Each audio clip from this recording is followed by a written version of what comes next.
Hey everybody, it's me, Robbie. I know it's been a while since I posted on this channel, but after the heartbreak that was yesterday's Pats Miami game, I felt like I wanted to sort of get my 2 cents and thoughts out there now that I've had about 24 hours to sort of digest and think about the game, the ending, sort of the whole 9 yards, no pun intended.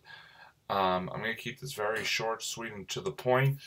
Obviously, the last play was tough. The fact that the Pats couldn't make a tackle uh, when they had multiple opportunities on what was I think two different laterals is very disappointing. And the fact that you end up having as the last line of defense Rob Gronkowski certainly didn't help things. I know they put Gronk in there a lot of times for the Hail Mary, but I just think that looking at the way things were sort of setting up there, I think it may have been better just to leave McCourty in there because you would have had a better shot if that play develops the way it does with him out there making the tackle. Not saying that he does, but you want to give yourself a fair shot. And I would have rather had McCourty out there than Gronk in that situation.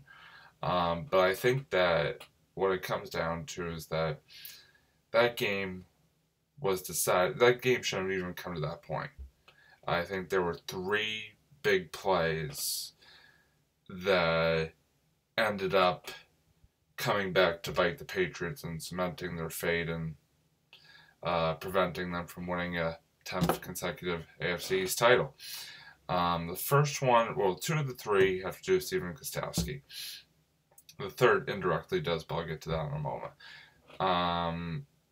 Missed extra point on the first touchdown, and then the missed field goal later in the game.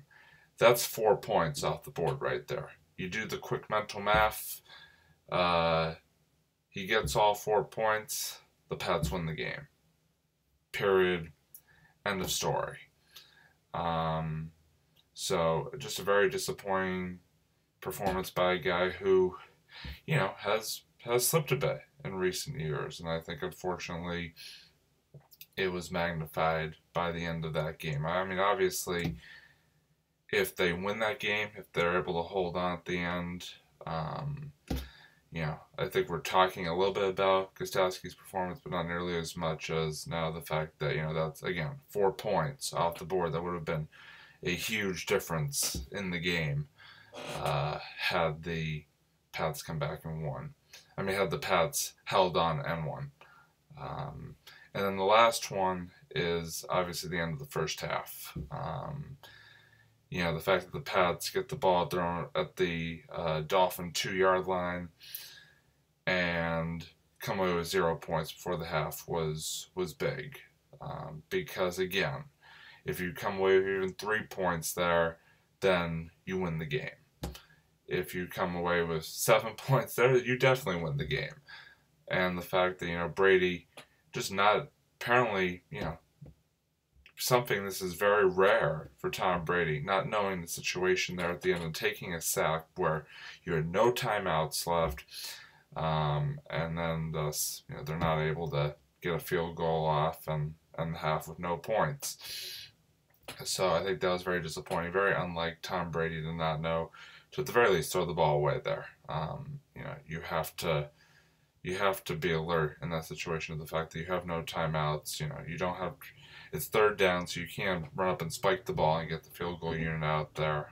You just got to handle that situation a lot differently. So those are my thoughts. Obviously, very disappointing, but as Bill Belichick always says, it's on to Pittsburgh, and Pats got to bounce back. Still got a chance to win the AFC. Still got a slim chance of getting the number one seed, although that's looking rather slimmer by the moment here after watching Kansas City come from behind against Baltimore. So, big game in Pittsburgh coming up. A team that on paper the Pats should be able to beat, but it is Pittsburgh. So given what happened this week, we really don't know for sure. So hopefully the Pats can bounce back. And yeah, thanks for watching.